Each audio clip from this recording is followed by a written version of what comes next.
옷으로 사람을 판단하면 안 된다는 말, 여러분은 그 말을 정말 믿고 살아오셨나요? 그런데 한 연구에 따르면 첫인상을 결정하는데 옷차림이 차지하는 비중은 약 55%에 이른다고 합니다. 말보다 표정보다 사람은 먼저 상대의 옷에서 어떤 사람일지 조용한 단서를 읽어낸다는 뜻이죠. 사람을 만나다 보면 참 편안해 보이는데도 왜인지 불안감을 느끼게 하는 사람이 있었을 겁니다. 그 감정의 출발점은 대체로 옷차림에서 비롯됩니다. 구겨진 옷, 정리가 안 된 모습, 상황에 맞지 않는 스타일은 말로는 감출 수 없는 삶의 태도와 성향을 보여주기 때문입니다.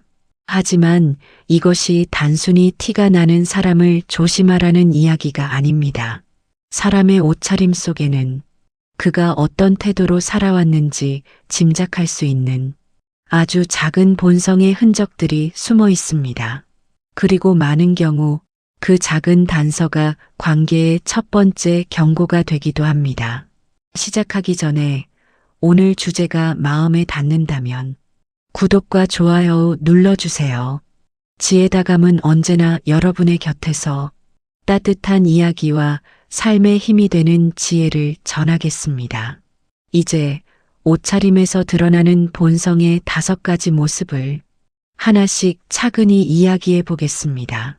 첫 번째로 옷차림에서 가장 선명하게 드러나는 본성은 자기 관리를 얼마나 해왔는가입니다. 이건 멋이나 유행의 문제가 아니라 그 사람이 자신의 삶을 어떤 태도로 다뤄왔는지 그대로 보여주는 생활의 기록입니다. 여러분도 처음 만난 사람에게 말은 공손하고 표정도 부드러운데 왠지 모르게 마음 한켠이 조용히 긴장되는 느낌을 받아본 적 있으신가요? 그 감정의 시작은 대체로 옷차림이라는 작은 단서에서 출발합니다. 말은 꾸밀 수 있어도 수십 년 쌓여온 생활 습관만큼은 숨기기가 어렵기 때문입니다. 심리행동 연구에서도 외적 정돈 상태와 생활 규칙성은 높은 상관성을 보인다고 합니다. 정돈된 사람은 대체로 옷에서도 깔끔함이 유지되고 생활 관리가 느슨한 사람은 옷의 상태, 신발의 손질, 작은 위생에서조차 그 무심함이 반복적으로 드러난다고 합니다. 이런 관점에서 보면 최근 74세 박은자 님이 겪은 일은 매우 상징적입니다. 지인의 소개로 만난 76세 이만성 님은 겉보기에는 차분하고 말투도 조심스러운 사람이었습니다. 그런데 첫 만남에서부터 셔츠는 심하게 구겨져 있었고 신발은 닳아 윤기가 전혀 없었으며 소매 끝에는 오래된 얼룩이 남아 있었습니다. 처음엔 나이가 있으니 그럴 수도 있겠지 하고 넘겼지만 이 모습은 다음 만남에서도 그대로 반복됐습니다. 결정적인 순간은 약속한 날에 찾아왔습니다. 박은자님은 제 시간에 도착해 기다리고 있었지만 이만성님은 1시간 넘게 나타나지 않았습니다. 연락도 없고 사과도 늦었습니다. 도착 후 이만성님은 머쓱한 웃음만 지으며 제가 원래 좀 이렇게 살아요 라고 말했는데 그 말투와 태도에서 박은자님은 묘한 불안감과 답답함을 동시에 느꼈다고 합니다. 이 사람이 옷에서 보여주던 무심함이 생활 전반에도 그대로 이어지는구나. 그 깨달음이 마음 깊이 와닿은 순간이었습니다. 며칠 뒤 집에 잠시 들렀을 때 그 의문은 더 확실해졌습니다. 현관 옆에는 정리되지 않은 봉투가 쌓여 있었고 테이블 위에는 먹다 남은 음식과 신문지가 뒤섞여 있었으며 건강검진은 몇 년째 미뤄왔다는 말을 듣는 순간 처음 만났던 그 구겨진 셔츠가 생활 태도의 단서였다는 게 선명해졌습니다.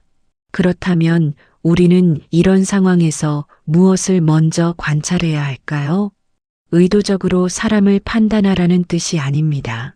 다만 반복되는 작은 무질서는 시간 약속, 재정 관리, 건강 관리 등 삶 전체에 비슷한 패턴으로 이어질 가능성이 높습니다. 첫 만남에서 조금 불편했던 감정은 대체로 이 반복 패턴을 본능적으로 느낀 결과입니다. 물론 이런 반론이 있을 수 있습니다. 옷차림이 흐트러졌다고 그 사람이 나쁜 사람이라는 뜻은 아니잖아요. 맞습니다. 누구나 피곤할 때가 있고 옷을 대충 챙기게 되는 날도 있습니다. 하지만 중요한 기준은 하나입니다. 그게 가끔인가 아니면 항상인가. 삶을 정리해온 사람은 아무리 바빠도 기본적인 단정함이 무너지는 일이 드뭅니다. 반대로 기본 정돈이 안 잡힌 사람은 상황이 바뀌어도 비슷한 패턴이 이어집니다. 그래서 가장 현실적인 방법은 판단이 아니라 관찰입니다. 비싼 옷을 보라는 게 아니라 그 사람이 자신을 어떻게 관리해 왔는지, 그 태도가 반복되는지를 보라는 겁니다. 그 작은 단서들이 결국 관계의 안정성과 앞으로의 신뢰도를 결정합니다. 결국 옷차림은 우리에게 이렇게 말합니다. 이 사람이 삶을 어떻게 대하는 사람인지, 그 태도가 관계 속에서도 어떻게 나타날지 가장 먼저 보여주는 신호다. 두 번째로, 옷차림에서 분명하게 드러나는 또 하나의 본성은 타인을 얼마나 배려하는 사람인가입니다. 사람이 누구를 만나느냐에 따라 얼마나 신경을 쓰는지를 보면 그 사람이 관계를 대하는 태도가 그대로 드러납니다. 여러분도 이런 경험 있으실 겁니다. 식사 모임, 봉사활동, 조용한 약속 같은 자리에서 누군가 너무 화려하거나 과하게 꾸미고 나타나 공간의 분위기를 일방적으로 흔들어 버린 적, 또는 아무렇게나 입고 와서 성의가 없네라는 느낌을 받은 적 말입니다. 옷차림은 결국 나는 이 자리와 당신을 얼마나 중요하게 생각한다라는 보이지 않는 메시지입니다. 심리학에서도 타인을 배려하는 사람은 상황 적합성을 자연스럽게 고려한다고 합니다. 모임의 성격, 함께하는 사람의 감정, 장소의 분위기 등을 사소해 보여도 신경 쓰는 사람이 결국 관계에서도 신뢰를 줍니다. 그리고 이 배려 성향은 말이나 태도보다 옷 선택에서 먼저 드러나는 경우가 많습니다. 70세 정미화님의 경험은 이 점을 잘 보여줍니다. 정미화님은 지역 봉사 모임에서 몇 년간 함께 활동하던 오경숙님 때문에 여러 번 난감한 상황을 겪었다고 합니다. 이 모임은 외로운 어르신들을 방문해 도시락을 전달하고 말벗을 해주는 자리였습니다. 그런데 오경숙님은 모임 때마다 큐빅 장식이 잔뜩 달린 화려한 재킷, 번쩍거리는 금팔찌, 큰 귀걸이와 반짝이 신발까지 신고 나타났습니다. 정미화님은 처음엔 개인 취향이니까 하고 넘기려 했지만 문제는 그 다음에 일어났습니다. 좁은 방에 들어갈 때 오경숙님의 장신구가 어르신들의 손등을 스치고 반짝거리는 옷 때문에 시선이 분산되며 편안해야 할 분위기가 자꾸 흐트러졌습니다. 어르신 중 한 분은 눈이 너무 부셔서 얘기하기 어렵다고 말한 적도 있다고 합니다. 그럼에도 오경숙님은 제가 원래 이런 스타일이에요. 왜들 신경을 쓰세요? 라며 상대의 불편함을 전혀 고려하지 않았습니다. 정미화님은 그때 깨달았다고 합니다. 이 사람은 옷을 통해 자기만 드러내고 싶어 하는구나. 함께 있는 사람을 얼마나 배려하는지는 생각하지 않는구나. 겉으로 아무리 부드럽고 말이 좋아도 옷차림 하나로 타인을 향한 관심의 깊이가 명확하게 드러난다는 사실을요. 그렇다면 우리는 이런 상황을 어떻게 다뤄야 할까요? 가장 현실적인 방법은 상대의 옷차림에서 상황을 고려하는 능력을 먼저 보고 그 사람과의 관계 깊이를 조절하는 것입니다. 누구와 어떤 자리를 함께 하는데 그 분위기를 존중할 줄 아는가. 아무리 작은 약속도 상대방을 위해 최소한의 정성을 갖추는 사람인가. 이 기준만 보아도 앞으로 그 사람이 관계에서 어떤 태도를 보일지 상당 부분 예상할 수 있습니다. 여기서 나올 반론도 있습니다. 화려하게 입는다고 나쁜 사람은 아니잖아. 맞습니다. 취향은 존중받아야 합니다. 하지만 중요한 건 자신의 취향을 상대에게 어떻게 영향을 미치는가까지 생각하는가입니다. 자기 표현은 자유지만 타인의 공간과 감정에 대한 배려가 없는 옷차림은 결국 관계를 불편하게 만들 수밖에 없습니다.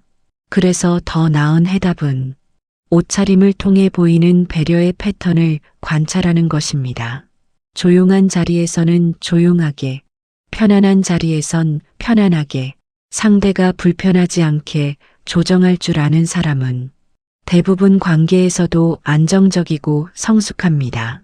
반대로 일방적으로 나는 이게 좋아를 고집하는 사람은 타인의 감정보다 자신의 만족이 우선일 가능성이 큽니다.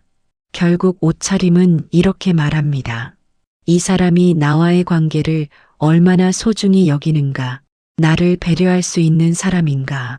세 번째로 옷차림에서 드러나는 중요한 본성은 돈을 어떻게 대하는 사람인가입니다. 사람은 돈을 쓰는 방식에서 욕망, 허영, 절제, 안정성, 가치관이 그대로 나타나는데 이런 특징은 말보다 옷에서 먼저 드러납니다. 여러분도 이런 사람 본 적 있으실 겁니다.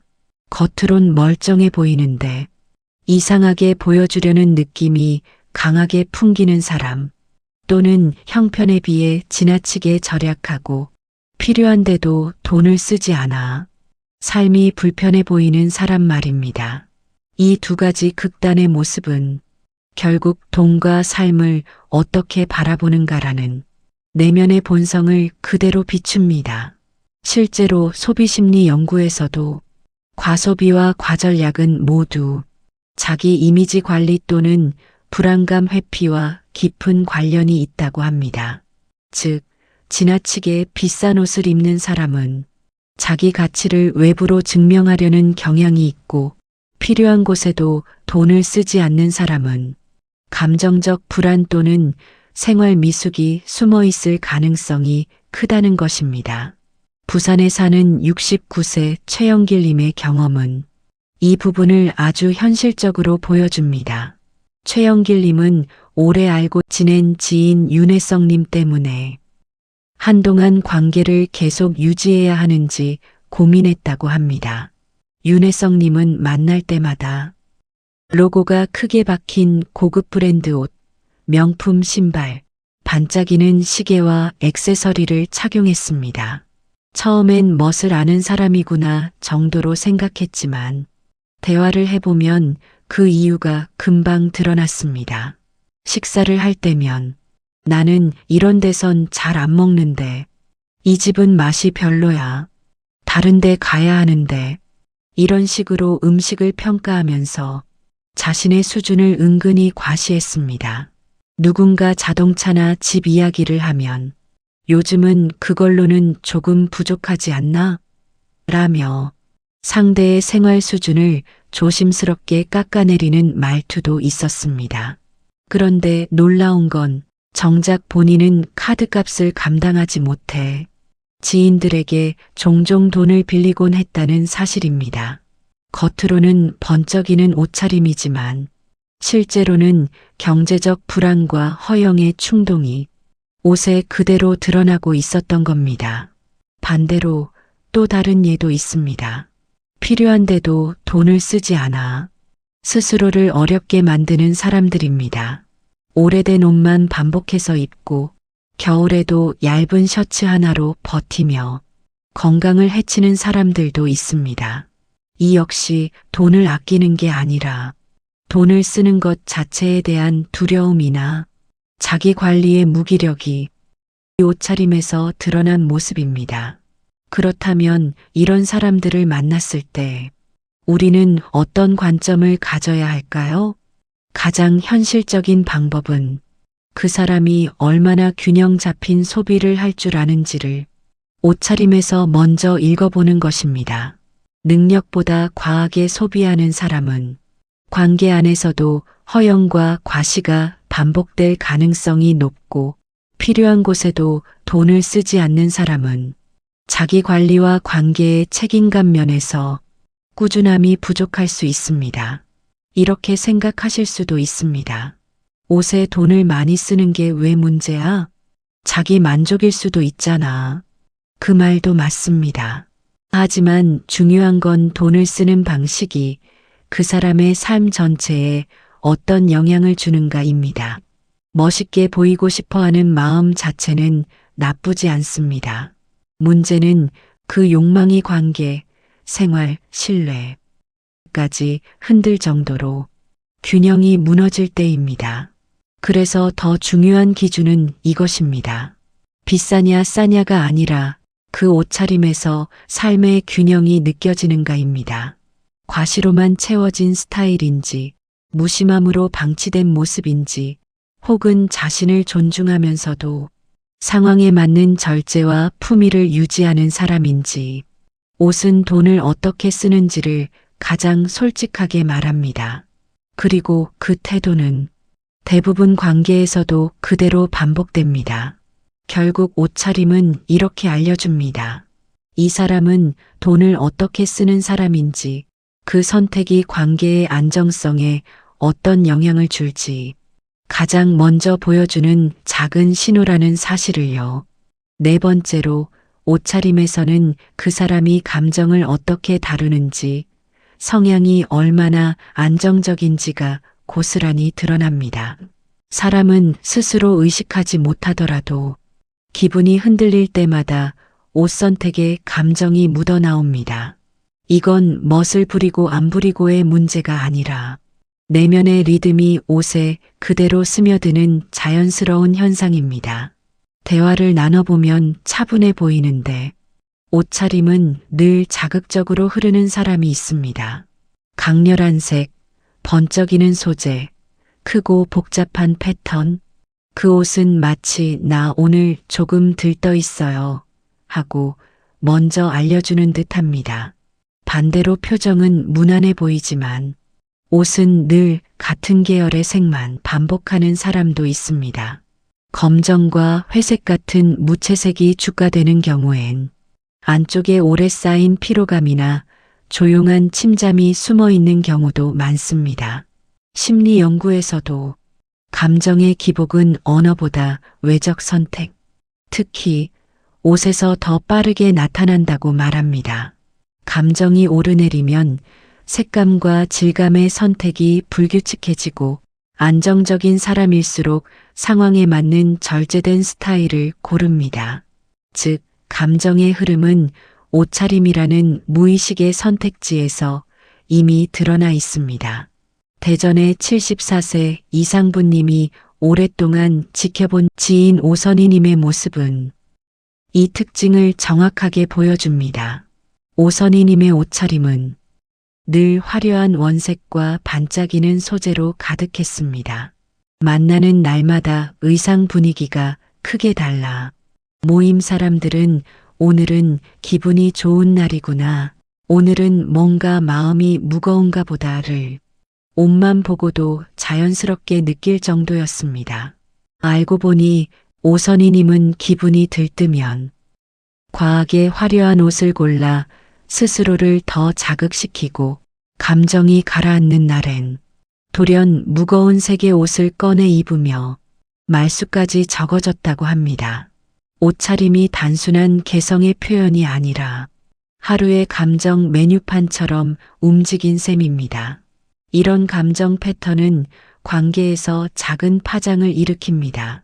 기분이 좋은 날엔 과하게 밝고 적극적이지만 조금만 상황이 미묘해지면 금세 예민해지고 마음을 닫는 모습이 반복되면 함께 있는 사람이 불편할 수밖에 없습니다. 그리고 그 불안정함이 가장 먼저 드러나는 지점이 바로 옷의 선택이었습니다. 물론 스타일이 다양한 건 자연스러운 일입니다. 하지만 감정의 흐름이 그대로 옷에 실려 반복된다면 그건 단순한 취향이 아니라 감정 조절의 패턴일 가능성이 큽니다. 일관성이 있는 사람은 옷에서도 차분함과 안정감이 보이고, 감정의 파도가 잦은 사람은 스타일 역시 잦은 변화와 과함이 나타납니다. 그래서 중요한 건 판단이 아니라 관찰입니다. 상대가 감정이 흔들릴 때 어떤 옷을 고르는지, 상황과 분위기에 맞게 조절할 줄 아는 사람인지, 아니면 기분의 파도가 그대로 스타일을 몰고 다니는 사람인지, 이 작은 습관은 관계가 안정적일지 예측하기 어려울지 생각보다 정확하게 알려줍니다. 결국 옷차림은 이렇게 말하고 있습니다. 이 사람의 감정은 어디에 머물러 있는가? 이 관계는 편안함으로 이어질 것인가? 아니면 감정의 흐름에 흔들릴 것인가? 말보다 옷이 먼저 알려주는 신호를 가볍게 넘기지 않는 것이 관계를 지키는 지혜가 됩니다. 5번째로, 옷차림에서는 그 사람이 현실을 어떻게 바라보고 삶을 얼마나 지혜롭게 살아왔는지가 분명하게 드러납니다. 계절과 상황, 장소에 맞는 옷을 고르는 일은 사소해 보이지만 그 안에는 판단력과 생활 감각이라는 깊은 본성이 숨어 있습니다. 사람과 오래 관계를 이어가다 보면 말보다 더 인상적으로 기억되는 것이 있습니다. 상황을 조금도 고려하지 않는 선택들이 반복될 때 그 사람을 대하는 우리의 마음도 자연스럽게 경계로 바뀌게 됩니다. 특히 옷차림이 환경과 전혀 맞지 않을 때는 대부분 생활 전반에서 비슷한 모습이 나타나는 경우가 많습니다. 춘천에 사는 78세 김순자님이 알고 지내던 박정호 님이 바로 그랬습니다. 한겨울 영하의 날씨에도 박정호 님은 늘 얇은 셔츠 한 장만 걸치고 나왔습니다. 난 추위를 잘 안 타요.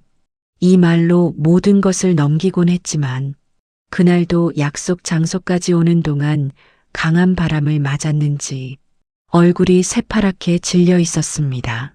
모임에서는 웃으며 앉아 있었지만 며칠 뒤 독감으로 크게 앓아 누웠다는 소식을 들었고, 김순자님은 이분은 자기 몸을 제대로 살피지 않는구나 하는 깊은 걱정을 느꼈다고 합니다. 그보다 더 민망했던 순간도 있었습니다. 지인의 장례식에 참석했던 날, 박정호님은 밝은 붉은색 코트를 입고 나타났습니다. 그 옷이 잘못된 건 아니었지만 자리의 분위기와 전혀 어울리지 않았습니다. 조문객들의 시선이 자연스럽게 박정호님에게 모였고, 김순자님은 마음속으로 옷으로 불편함을 드릴 수도 있겠구나라는 것을 새삼 깨달았습니다. 누구나 실수할 수 있지만 이런 상황이 여러 번 반복되자 박정호님의 판단력과 주변 감각에 대해 조금씩 의문이 생길 수밖에 없었습니다. 옷을 고르는 일은 별것 아닌 것처럼 보이지만 사실은 지금 이 자리에서 어떤 선택이 적절한가를 판단하는 아주 기본적인 능력이 담겨 있습니다. 날씨에 맞지 않는 옷, 상황과 어울리지 않는 스타일, 건강을 고려하지 않는 선택이 반복된다면 그 사람은 일상에서도 비슷한 패턴을 보일 가능성이 높습니다. 중요한 약속을 가볍게 여기거나 건강을 소홀히 하거나 상대방이 어떤 상황인지 파악하지 못한 채 말과 행동을 이어가는 모습 말입니다. 이건 비난의 대상이 아니라 현실 감각이 얼마나 살아있는가를 읽어내는 하나의 신호입니다. 나이가 들수록 삶은 더 단단하고 지혜로워져야 하지만 현실 판단력이 흐려지면 작은 선택들이 반복적으로 엇나가기 시작합니다. 그리고 그 흔적이 가장 먼저 나타나는 곳이 바로 옷차림입니다. 중요한 건 우리가 사람을 평가하기 위해 옷을 보는 것이 아니라는 점입니다. 그 사람의 말과 태도에서는 파악하기 어려운 생활 감각과 판단력을 옷이 가장 먼저 알려주는 경우가 많다는 사실을 놓치지 말자는 것입니다. 그래서 상대방의 옷차림을 볼 때 이 한 가지를 기억하면 충분합니다. 이 선택 속에는 이 사람이 살아온 방식이 담겨 있다. 치장이나 멋의 문제가 아닙니다. 계절을 느끼는 감각, 자리를 존중하는 마음, 자기 몸을 지키려는 태도, 그리고 상황을 파악하는 지혜. 이 작은 요소들이 모여 그 사람이 앞으로 관계에서 어떤 모습으로 다가올지를 예고해 주는 것입니다. 결국 옷차림은 우리에게 이렇게 말합니다. 이 사람은 현실을 얼마나 똑바로 보고 있는가, 그리고 그 판단력으로 당신과의 관계를 지킬 수 있는가. 이 신호를 놓치지 않는 것은 삶을 현명하게 살아가는 데 필요한 중요한 지혜입니다. 사람을 옷으로 판단하면 안 된다는 말, 우리는 오랫동안 그렇게 믿어왔습니다. 하지만 살아오며 만난 수많은 관계 속에서 옷차림이 말보다 먼저 많은 신호를 보내왔다는 것도 이미 여러 번 경험해 오셨을 겁니다. 오늘 이야기한 5가지 흐름은 결국 하나의 진실을 가리킵니다. 사람의 본성은 거창한 순간이 아니라 작은 선택과 습관에서 조용히 모습을 드러낸다는 사실입니다. 자기 관리를 꾸준히 해온 사람은 옷에서도 정돈된 흐름이 자연스럽게 보입니다. 반대로 무심함이 쌓인 사람은 옷의 작은 부분에서조차 그 흔적이 반복됩니다. 타인을 배려할 줄 아는 사람은 만남의 자리에서 상대가 편안할 수 있도록 옷차림에서부터 조심스레 마음을 씁니다.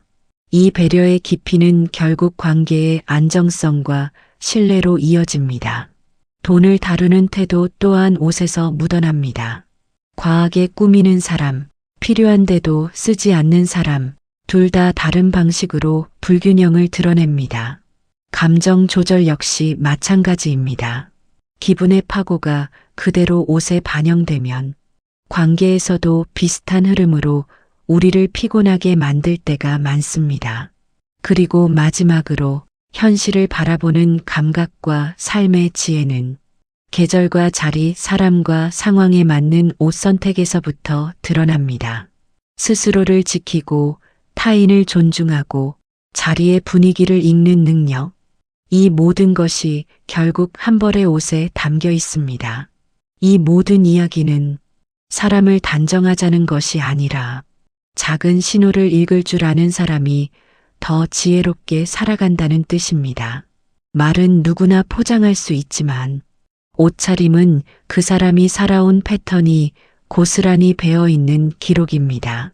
그 기록을 읽어내는 힘은 관계를 더 안전하게 만들고 우리 스스로를 지키는 큰 지혜가 됩니다. 오늘의 이야기가 여러분의 인생에 작은 울림이 되길 바랍니다.